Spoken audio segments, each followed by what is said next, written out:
Hello and welcome. I, Anupam Sengupta, is here at the Vivekananda Institute of Professional Studies to begin with the question answer session of Munch as a part of the 2017 HR Conclave Manthan, envisioning young minds towards employability skills. As our esteemed panelists, we have first Mr. Sandeep Bhargav, Executive Vice President, Vodafone. A big round of applause, please. Then we have Mr. Rishi Chawla, Director, Public Affairs and CSR, Phillips.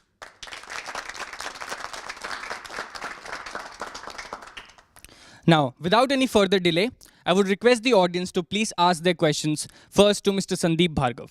Good afternoon, sir. My name is Sanchit and I'm a student of BBA. Sir, my question is, according to your intellect, what is the current employability status in the telecom sector? See, right now telecom sector is doing great, and though there have been a lot of M&As happening in the past, but still it is growing, and we expect another 4 to 5 million as per the Randstad study done by COI in the past. They expect to add around 4 to 5 million more. Looks booming because the simple reason being that the government has pushed us forward, go into the rural areas, so expand more. So though we are still a billion plus customer base as of today, but there is still a dearth of areas to be covered. That's number one. And number two, a lot of new technologies are coming in. So as new technology come in, smartphone sales pushes up, then we definitely have more subscribers added to it. So a huge potential is still there, and we foresee a good future so far. Thank you so much, sir. Any more questions, please? Good afternoon, sir. Sir, my name is Namit Batla and I am pursuing BCom Honours from Vivekananda Institute of Professional Studies. Sir, my question to you was that I was just curious to know that how did you came up with the career which you are doing today? And being a top corporate leader, you must have faced many failures and hardships in your life, but that undying spirit inside you took you to the position that you are today. So, sir, can you please enlighten us with your journey? So very interesting, my dear friend, and I think it has been a journey which almost started, I'll say, when I graduated in 1982. So it's almost 35 years of my innings so far. It started with a simple job, and that job was chosen from where I get the highest salary. So my first salary was 700 rupees, which was offered to me. That was in Chandigarh. The company is not there because it was engulfed in a fire. It stopped the semiconductor complex. And I got a job offer at Jaipur, which was a hometown, was 1100 rupees. So I thought, oh, 400 rupees is much more than what. So that was the start of my journey way back in 1982. So had been ups and downs, served many companies in my area, which was Rajasthan, Jaipur. Mostly I was there for almost 15 years before I moved on to Delhi. And the Delhi also is always looked to me a city where I used to always run away from that. Never wanted to settle in Delhi, but unfortunately, I belong to Delhi now. But yes, it has been great. You need to really have a determination amongst yourself, amongst you as an individual. You need to be really focused, and you need to really think that, okay, nothing is short of your aspirations and confidence. I give you an example of 2003 August, and I was with a company, an American company, and they decided to shut the shop the very next day after we procured the business for them. And they said, no, we don't want to do this business. So what do? They say, you simply have to leave. We close the business.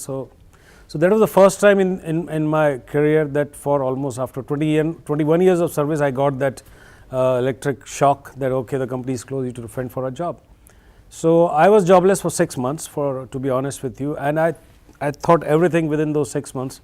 That gave me a lot of time to work for my kids. They were in Delhi, I was in Bangalore, so a lot of time was spent working on to them and working for them. The elder one was in 12th, for example, and the younger one was in 8th. I got a lot of time to work for that. Fortunately, she was applying for overseas for studies. In normal course, I would not have got the time to help her, but that was the time when I helped her, did all her peripheral work to do courier, to do photocopying, do all this stuff around, and I was confident I'll get a job. I kept that confidence in very simple thumb rule that I have been into this earth, I have been sent by God for doing something to the society or for my own self.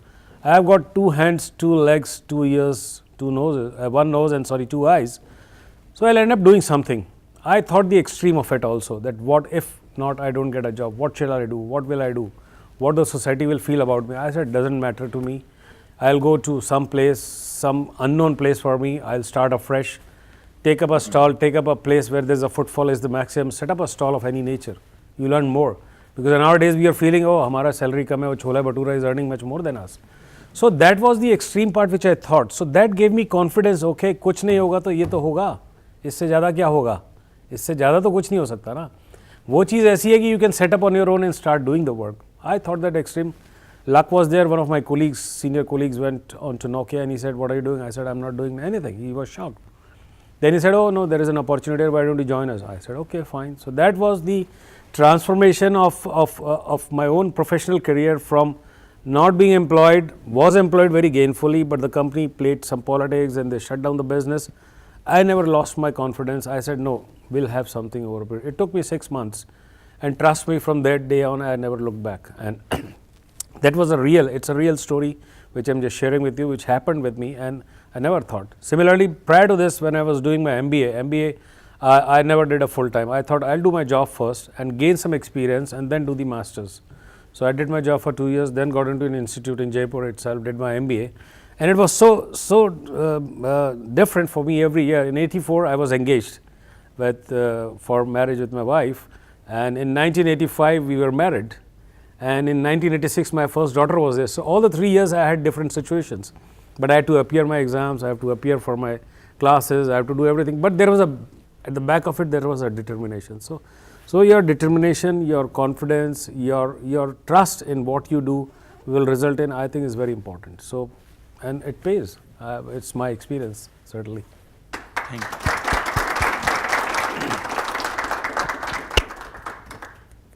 Thank you so much, sir. Moving on, I would like to request to the audience to please ask their questions to Mr. Rishi Chawla. Thank you. A very good afternoon to you. Sir, my question being, what is the scope of your sector in the next, say, 5 to 10 years? Okay, I represent Philips Lighting India Limited, the lighting industry. So overall, if you see, the lighting industry is on a decline. However, in India, since we've signed India government has signed the climate change agreement in Paris, the COP21 that is called. So we have got targets to reduce our carbon footprints. And the Prime Minister of India, Mr. Narendra Modi, it's his vision to kind of change all the light points which are currently either GLS bulb, the incandescent bulb that you must have seen, the yellow filament based bulb, or the CFLs, to a more efficient lighting, which is LED. So all 77 crore points, light points in India will be changed to LEDs. So that gives us a big business potential. Also because so currently only around 10 crore light points are have been changed to LED. So there is a long way to go to change those. So apart from energy efficiency, lighting is now also electronic or a digital component. It's no longer CFLs or it's no longer GLS. LEDs can talk to each other. LEDs are programmable. So because of that, we see a lot of scope in connected lighting. So lighting is no longer only illumination. So we've moved beyond illumination. We've moved into the space of IoT, that's the Internet of Things, or lighting can also be M2M, mobile to mobile application. So there are applications or products that we have where one street light talks to another street light. So we provided this solution to the Pune municipality, where the light, the LED street light, before it gets faulty, it will communicate to the nearest, to its another nearest street light, and in the end to the monitoring, the common monitoring system, central monitoring system. So our engineers will get to know that in next 24 hours or 48 hours, this particular street light is going to die. The engineer will go, the electrician will go immediately and change that, so that there is a higher level of service, agreement that we have, SLAs that we can provide. So the lighting is getting more and more converged with IT and telecom. So there are apps, there is a product that Philips Lighting has that's called the Hue lighting. So lighting can be controlled by your mobile apps. So the lighting in your homes, in your offices can be based upon your moods, how you are feeling. So in the morning, if you see, we need a lot of melatonin. That melatonin, that's an hormone which which awakens up in the morning because of the glowing sun. The same atmosphere we can produce in the homes also through LED lights.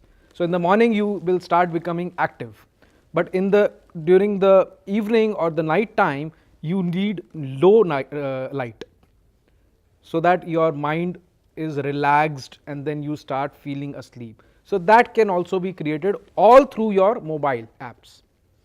So there is a lot of scope because of this all convergence. There is a lot of scope in this lighting segment that we see. Thank you, sir. Any more questions for? Good afternoon, sir. I am a student of BCom Honors. My question is to you is that what are the corporate social responsibilities activities your organization is undertaking, and is there a scope of any student engagement in that programs? Okay, very nice question. I am happy that you are at this age thinking about CSR activities and reading about the corporate social responsibility activities of the various companies. From a Philips lighting perspective, we have two types of programs. One is the global programs that are run by the Philips Foundation, which is based in Amsterdam. They also do certain programs within India. And the other is with a compliance program, basically India CSR program. You must be knowing that the Indian government has come out with a law wherein 2% of the profits each company has to spend on CSR activities.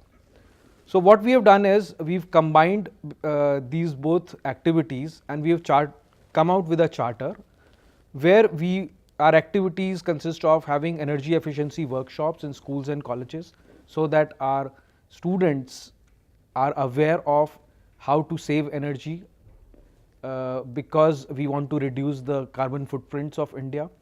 And we deal with both affluent schools and colleges, because it is in the affluent school and in the urban areas that the energy conservation needs to be done, or maybe the energy has to be used efficiently. There are other types of rural areas where there is no electricity, there is no energy.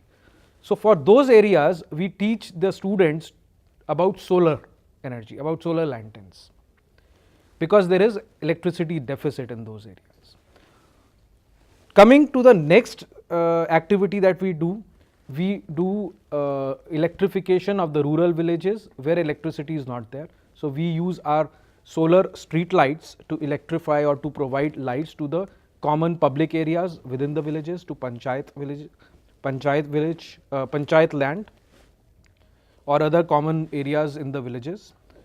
That is all the CSR activities. The third one is safe disposal of CFLs and tube lights. So the CFLs and tube lights, they contain mercury. So these products should be disposed of safely, not along with your everyday home or domestic waste. So what we do is we tie up with the schools, colleges, institutions, the RWAs. We go there and make them aware why these needs to be disposed of safely. And the fourth one is on the skill development programs. We do a lot of skill development of solar technicians as well as electricians, so that they get better employment, and also we help create electricians and solar professionals from scratch. Like if they are 10th pass out, they do the programs and then become solar professionals. For the students, your next part of the question, what is the scope in those activities that student can contribute so that society would attain sustainable development? Okay. When we went to the schools and colleges, of course we engage with the students, and they've got very good ideas both on the solar lighting as well as how do we save energy within this, or how do we reduce the carbon footprints? So a lot of projects keep coming to us. We sponsor those projects. We also have a lot of quizzes for the school students. They can write, they can create. If students have ideas and they come to us, we engage them on these activities. Thank you, sir. Thank you so much, sir. So with this, I think we have come to an end of this question answer session. I would like to extend my deepest gratitude to our esteemed panelists for their presence and cooperation and valued participation. And also, I would like to thank our audience for its cooperation. Thank you so much. Thank you.